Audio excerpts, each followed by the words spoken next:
자, 내일부터 일본의 수출 규제가 시작이 됩니다. 정부 여당이 오늘 부랴부랴 일본의 경제 보복과 관련해서 대응 방안을 논의했습니다. 반도체 소재 개발에 매년 이렇게 1조 원을 투자하겠다는 건데요. 1조 원이라 일단 목소리부터 듣고 오겠습니다. 일본이 반도체 관련 첨단 소재 수출을 규제한 것은 WTO 협정 위반이며 자유무역을 천명한 G20 합의를 무색하게 만든 모순정리인 행동이라고 생각이 됩니다. 현재 정부는 소재 부품 장비 개발에 매년 1조 원 수준의 집중 투자를 현재 추진하고 있고 이에 대해서 현재 예타 중이라는 말씀을 드립니다. 이러한 내용들은 정부가 언론 발표가 있기에 몇 달 전부터 준비해왔던 상황입니다. 자, 허만섭 부장. 뭐 매년 1조 투자 좋아요. 장기적으로는 필요한데 지금 당장 할 일인지에 대해서는 여러 의문점들이 있습니다. 예, 지금 세 가지 부품에 대해서 이제 한국에 어쩌면 일본이 이제 반도체 그 소재를 공급하지 않겠다라는 지금 그리고 이것을 아마 가시화하려고 하는 그런 움직임을 보이고 있습니다. 그렇다면 이제 이걸 일본에서 못 받으면은 이제 우리가 반도체를 못 만드는 것인가? 이 수출의 거의 제일 수출 품목이 반도체 아닙니까? 지금 이만저만 지금 큰일이 아닌데요. 지금 우리가 가지고 있는 삼성이라든지 이런 데서 가지고 있는 버틸 수 있는 시간, 재고량은 3, 4개월 어치밖에 없다고 합니다. 그렇다면은 지금 들리는 얘기로는요. 이 세 개 중에 한 2개 정도까지는 어떻게 이제 다른 대체선을 만들 수 있는데 나머지 하나에 대해서는 지금 그것을 만들기가 지금 상당히 어렵다. 지금 이런 상황이거든요. 그렇다면은 이 피해라는 것은 어떻게 이게 만약에 이제 우리가 우려한 대로 만약에 된다면요. 이게 가늠하기 할 수 없는 피해가 됩니다. 예컨대 이 100조 원 이상의 어떤 수출에 있어서 차질이 발생합니다. 그렇다면 일본은요. 한국에 이것을 수출하지 않음으로써 거기도 피해가 발생할 거 아닙니까? 그 피해라는 것은 고작 5천억 정도밖에 안 됩니다. 이것은 뭐 완전히 균형을 잃은 일본이 절대적인 무기를 지금 행사하고 있는 것인데요. 이 부분에 대해서 충분히 예상이 됐습니다. 예상이 됐지만 지금 전혀 대책을 수립하지 않고 있다가 지금 막상 일본이 이런 전격적인 발표를 함으로써 지금 정부가 이제 대책을 내놓고 있는데 이 대책이라는 것이 앞으로 1조 원 투자를 하겠다. 그럼 언제 지금 그것을 우리가 국산화를 한다는 말입니까? 이 부분에 대해서 상당히 좀 우려하는 그런 시각이 나오고 있습니다. 말씀하셨던 것처럼 정부 판단이 너무 늦었다라는 얘기였어요. 김태현 변호사님. 일본은 이 보복 카드가 100개 있다, 100개 넘게 있다라는 얘기도 있습니다. 그런 얘기들 하죠. 그러니까 지금 이래저래 그런 얘기들 많이 들립니다. 일본 쪽에 루트가 있는 전직 우리나라 고위 관계자들, 기업 관계자들 입을 통해서 이제 언론 보도가 된 건데 일본 쪽에서 계속 얘기를 했다는 거 아니겠어요? 일종의 시그널을 줬다라는 거죠. 보복이 갈 수 있다. 그런데 지금 보면 일본의 전문가 얘기를 좀 보면요. 우리 언론에서 그런 얘기들을 해요. 참의원 선거에 활용하기 위한 건 아니냐라는 얘기를 하는데 그게 아니라 여러 보복카드 중 딱 하나가 나왔다는 거죠. 그러니까 중요한 건 일본은 그 경제 보복이 옳건 그르던 간에 어찌됐건 간에 장기간 준비를 해서 지금 보복카드를 쓴 거고 그렇죠. 이 보복카드를 썼을 때 우리가 어떻게 반응을 하고 우리 경제에 어떤 문제가 있고 그 또 여파가 일본에까지 어떻게 미치는까지 계산이 다 끝났다는 거예요. 계산이 끝나고 두 번째, 세 번째, 네 번째 카드가 쭉쭉쭉쭉 나올 것이 준비가 돼 있는데 과연 우리는 무슨 준비를 하고 있었는가. 그러니까 아까도 제가 모두에 말씀드렸듯이 이미 일본 쪽에서 이런 경제 보복이 있을 수 있다는 시그널이 여러 채널을 통해서 공식, 비공식적으로 전달이 됐음에도 불구하고 무엇을 하고 있었는가? 이 문제가 이제 나오는 거고, 그럼 이제부터 대책을 세워야 되는데, 여기서 우리가 일본 잘못했습니다. 일본 잘못했죠? 저러면 안 되는 거 맞죠? 그런데 중요한 건 국제관계에서는 누가 잘했고 잘못했고 아무리 상대가 잘못했다고 얘기를 해봐야 그거를 해결해줄 사람은 아무도 없다는 겁니다. 국제관계에서 힘의 논리가 최우선 아니겠습니까? 이걸 과연 어떻게 우리 정부가 풀어나갈지 청와대의 적극적인 대책이 요구되는데 글쎄요. 어떨지요. 한일 관계가 이렇게까지 최악의 상황이 된 데에는 외교부의 책임이 가장 클 겁니다. 오늘 강경화 외교부 장관이 국회 외통에 출석해서 이렇게 말했습니다. 일본이 WTO 협정과 G20 정상선언문에 배치되는 자의적인 수출 규제 조치를 취한 데 대해 매우 유감스럽게 생각하며 이번에 정말 아무런 사전 통보 없이 이런 것이 발표가 되는 거에서 굉장히 유감스럽고 앞으로가 우려된다 하는 얘기를 외교 채널을 통해서 굉장히 강력하게 항의를 했습니다. 예, 강선호 부대변인 오래 기다리셨습니다. 유감이란 표현으로는 좀 부족하지 않냐라는 게 대체적인 시각이에요. 어떻게 보십니까? 글쎄요, 저런 자리에서 강경화 외교부 장관이 직접적으로 나서서 유감이라는 표현보다 더 강한 표현을 한다면 저는 일본이 하고 있는 플레이에 오히려 말려드는 게 아닌가라는 생각이 듭니다. 예. 그러니까 앞서 나온 분석 중에 일본의 참여연 선거 이후에도 이런 상황이 변하지 않을 거라는 그런 분석이 있지 않았습니까? 예. 저도 일견 동의를 하는 게 이게 일본에서 어떤 개파나 세력 간의 싸움이 아니란 말이에요. 일본 정치권 전체가 통일적으로 한국에 대해서는 우리가 유연책을 써봐서 더 이상 소위 재미를 보지 못한다. 강경하게 나가야 된다는 걸 통일적인 하나의 입장으로 가지고 있기 때문에 이게 참여연 선거가 지난다고 해도 그 입장이 변할까? 저는 거기에 대해서는 좀 회의적입니다. 그렇다면 일본이 지금 원하는 거는 한국이 일본에 대해서 굉장히 강경하게 나오면서 그거를 어떤 혐한 감정으로 이용을 해서 그 여론의 힘을 받고자 하는 면이 큰 것 같거든요. 예. 그렇다면 이 상황에서 우리가 일본에 대해서 굉장히 강경하게 나가는 거는 그렇게 좋은 카드는 아니다. 근데 야당 일각에서는 이미 우리가 이렇게 강경하게 나갔기 때문에 지금 이런 보복을 받고 있다는 그런 분석도 있는데 예. 저는 그 분석에 대해서는 좀 틀렸다는 생각이 드는 게 몇 가지 사건을 좀 짚어보도록 하겠습니다. 일본 위안부 합의 관련해서 내용적으로는 틀렸지만 우리가 외교적인 분쟁은 피했어요. 국가 간의 합의이기 때문에 그대로 존중을 했거든요. 예. 그리고 우리가 해상 구조 활동을 하고 있는데 일본에서 초계기 사건이 있었죠. 그것도 우리가 군사 정보를 공유하는 그 상대국을 존중을 하면서 크게 문제 삼지 않았단 말이에요. 그럼 일련의 사건을 볼 때 대한민국이 일본에 대해서 굉장히 강경한 외교 정책을 펼쳤느냐? 저는 그렇지 않다고 보거든요. 아베 내각이 지금 현재 굉장히 지금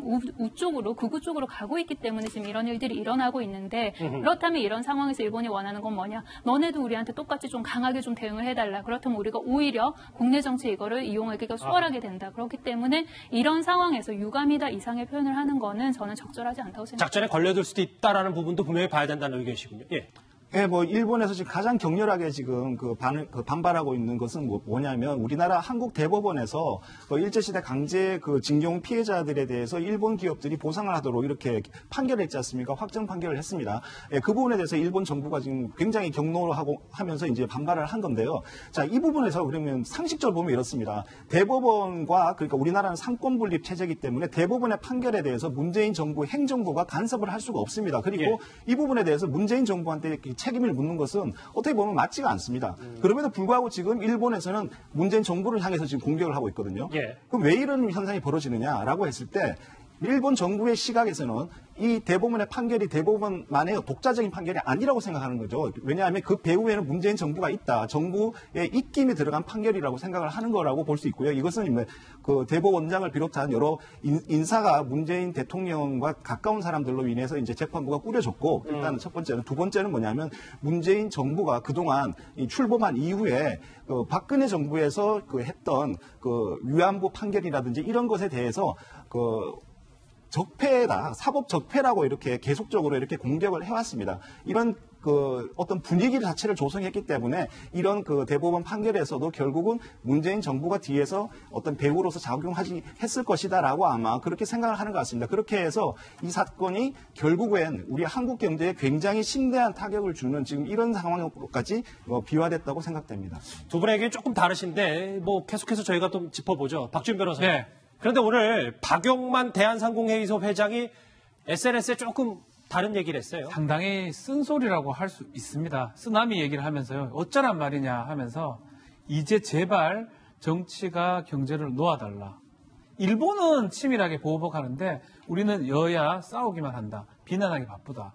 그래서 우왕좌왕하는 모습에 대해서 아마 이 박용만 상공회의소 회장이 이런 글들을 잘 쓰진 않는 사람으로 유명한데 아마 작심하면서 비판을 했고 아마 정치권이 좀 들어달라는 목소리가 아닌가 생각이 좀 듭니다. 강선호 부대변인. 근데 이제 말씀하셨던 것처럼 무대응도 전략일 수 있겠습니다만 이렇게 재개해서 그런데 아까 잠깐 언급했던 것처럼 외교 채널 자체가 없으면 아무리 대응을 하지 않는 게 방책이라 하더라도 뭔가 제반 여건은 좀 마련해야 되는 거 아니에요, 정부가? 그렇죠. 지금 이 상황이 사실 굉장히 어려운 상황에 놓여 있는 것이죠. 그래서 사안별로 좀 따로 봐야 된다고 저는 생각을 합니다. 예. 아까 말씀하셨던 강제징용 관련해서 그런 역사적 문제를 현재를 살아가고 있는 우리 경제 문제가 연결시키면 이게 정말 계속해서 정말 악순환으로 갈 수밖에 없거든요. 그렇다면 여러 가지 단의 외교 채널을 가동을 시켜야겠죠. 정상 외교 관련해서도 전 청와대 입장이 굉장히 고민에 빠졌을 거라고 생각을 합니다. 이걸 어느 정도로 탑다운 방식, 그러니까 국가 간의 신뢰를 회복하는데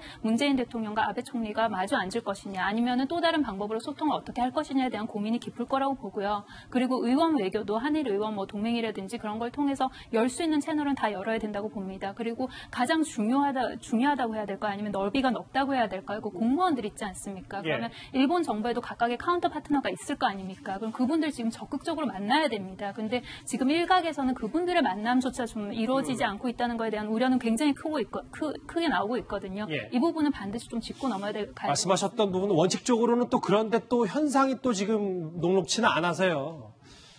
김태현 변호사님.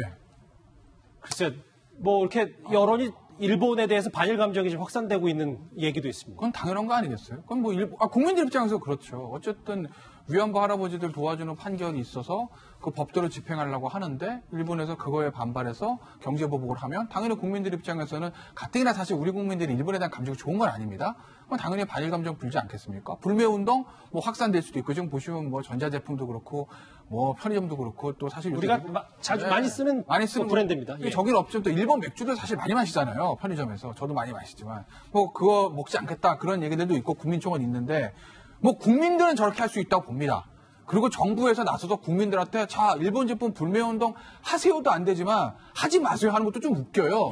저 국민은 뭐 어떻게 보면 뭐 감정이 격앙됐기 때문에 그렇게 할 수 있다고 보는데 문제는 이 문제를 해결해야 되는 결국은 청와대가 어떤 로드맵을 가지고 이것을 해결할 의지와 방책이 있느냐 그게 문제인 거죠. 이건 결과적으로 외교 채널을 통해서 풀어야 되는 문제지 WTO 제소한다고요? 1년 6개월 걸린답니다. 최소. 이긴다고 장담도 못한답니다. 일본 나름대로 법적 컴퓨터 끝냈답니다. 뭐 산업자원부에서 저 기업들 문화로 그렇다는 거 아니겠어요? 왜 이거 이제 알았냐고. 기업들이 어떻게 합니까 지금?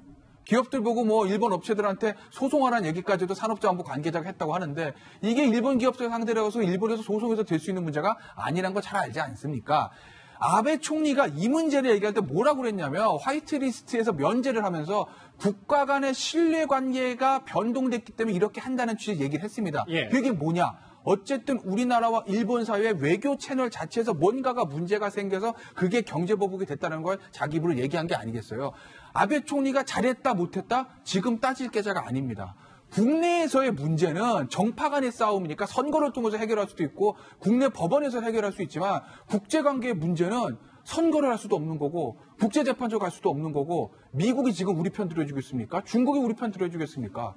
우리가 스스로 해결을 해나가야 되는 건데 결국 청와대가 어떤 로드맵을 가지고 여기에 대한 방책을 가지고 있는지 저는 정말 그게 궁금한데 최근 며칠 동안 청와대에서 이 부분에 대한 어떤 적극적인 대책의 워딩이 나오는 게 없어서 좀 답답합니다. 자, 이 주제를 다음 주 잠깐 넘어가기 전에 이 얘기를 한번 짧게 짚어봐야 될 것 같아요. 지금 이제 오픈 스튜디오에는 뉴스탑 10을 진행하고 있는 이 오픈 스튜디오에서 시위 소리가 좀 들리고 있거든요. 오늘 전국 학교 가운데 절반 가까이 급식이 중단이 됐습니다.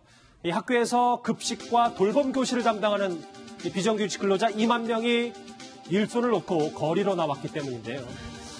이 아이들 먹거리 문제이기 때문에 일선 학교의 혼란이 엄청났습니다. 현장 목소리부터 먼저 들어보시죠. 저는 이게 잘못된 행위라고 생각하지 않고 오히려 이 급식소를 운영하시는 분들께서 이러한 일들을 하는 게 더 정당한 행위라고 생각하고 계절이 여름이다 보니 심각하죠. 집에서도 잘못하면 식중독이 되는데 학교에서 이제 밥을 안 주고 조기 기간을 많이 한다 그러면은 거의 뭐 대책이 별로 없는 상황이어서 글쎄요.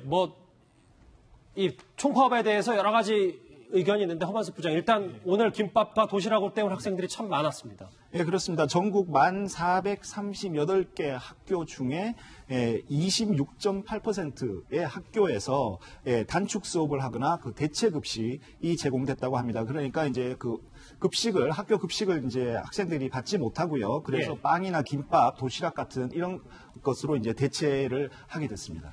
강선우 부대변인, 아까 잠깐 나왔는데 아이들을 볼모로 이 파업하는 게 당위성이 있느냐, 맞는 일이냐에 대해서 여러 비판의 목소리 있는데 어떻게 보십니까? 이견이 있는 것 같아요. 그 이번 파업에 이제 급식 조리사들이 파업에 참여하면서 전국적으로 한 40% 넘는 학교들의 급식이 차질이 생겼거든요. 그리고 오늘이 수요일인데 대부분의 학교의 수요일 같은 경우는 급식 특식이 나오는 날이어서 아이들이 조금 더 실망을 했을 것 같은데 그래서 뭐 빵으로 대체를 한다거나 아니면 도시락을 싸갔는데 예를 들어서 또 도시락을 싸우라고 한 학교 같은 경우는 여러 가지 개인적 사정으로 도시락을 싸우지 못한 아이들도 좀 보살펴야겠죠. 근데 그 학부모들이 바라보는 그 시선이 두 가지로 갈리는 것 같아요. 예. 아이들이 이제 급식을 못 받고 그러니까 그런 거에 대해서 아이들 볼모로 저렇게 할 수 있느냐라는 목소리도 있는 반면에 이런 그 어떤 집단적인 행동들이 오죽하면 저러겠냐. 그리고 저런 그 비정규직 근로자들이 나의 가족이라고 생각하면 또 저런 게 일견 이해는 간다. 그렇게 해서 좀 목소리가 갈리고 있는 것 같습니다. 이 사상 최대 규모의 총파업이라고 하니까요. 이 민노총의 이런 대규모 파업이 정부 여당에게도 큰 부담일 수밖에 없습니다. 그런데 이인영 더불어민주당 원내대표가 오늘 김명환 민노총 위원장의 구속 수사에 대해서 비판의 목소리를 냈습니다. 한번 듣고 오겠습니다. 운영위원장 예정자로서 탄원서를 제출하지는 못했지만 민주노총의 위원장 구속을 통한 수사가 정말 능사였는지 저는 반문합니다. 공안과 편견의 시각을 거두면 우리에게는 새로운 포용과 공존의 길이 보입니다. 박준 변호사님, 저 얘기는 저희가 어떻게 해석을 해야 될까요? 반어법 같기도 한데 어차피 구속을 했던 거에 대해서 지금 구속 수사를 뒤늦게 잘못했다고 얘기를 하는 거거든요. 앞으로 있을 수 있는 많은 집회라든지 이런 것들을 아마 좀 우려해서 했던 얘기 같습니다. 집권당에서 구속해야 되는 이런 얘기하기가 사실 쉽지 않아요, 원내대표가. 그런 상황에서 지금 구속수사했던 거 뒤늦게 와서 이렇게 비판하는 거는 앞으로 있을 만한 어떤 줄파업이라고 얘기할 수, 공공파업이라고 할 수 있는데 이런 것들이 일어나면 안 되겠다라는 어떤 경고성 멘트가 아닌가 생각이 듭니다. 내년 총선에 앞두고 민주노총을 바라보는 더불어민주당과 복잡한 시선이 느껴지지 않습니까? 저한테 물어보신 거예요? 네. 아니면 이 민주노총은 물론 뭐 지난 대선 때 민주노총에서는 문재인 당시 후보를 지지한 게 아니라 공식적으로 정의당의 심상정 후보를 지지한다고 하긴 했지만 어찌됐든 간에 총선 전국에 있어서 각 지역에 출마하는 의원들에게는 민주노총의 적표가 사실 필요한 표거든요. 전통적으로 이 더불어민주당과 민주노총은 우호적인 관계를 알려져 있습니다. 야당 때는 민주노총을 무조건 옹호하는 게 득표에도 도움이 되죠. 또 야당이라 그럴 수 있습니다. 그런데 지금 국정 운영에 책임지는 여당이에요. 집권 여당인데 민주노총의 무리한 요구들을 계속 들어주는 것은 현실적으로 어려운 거죠. 집권 여당이고 국정 운영해야 되니까. 그런데 내년 봄 총선 생각하면 이것도 민주노총과 척져서는 안 될 것 같고 그 복잡 다단한 이 생각들이 이인영 원내대표 머릿속을 저는 지배하는 것 같은데 만약에 이 구속 수사가 정말 능사가 아니었다고 생각하시면 구속됐을 때 탄원서를 내시든지 그렇지 않습니까? 그럼 만약에 지금은 구속적 구심 기각돼가지고 계속 구속 상태에 있었으면 이 얘기 하셨을까요? 좀 그게 의문이네요. 알겠습니다. 지금 비판을 받고 있는 한일 관계 관련된 청와대 대책과 그리고 이 총파업 관련 소식까지 짚어봤습니다.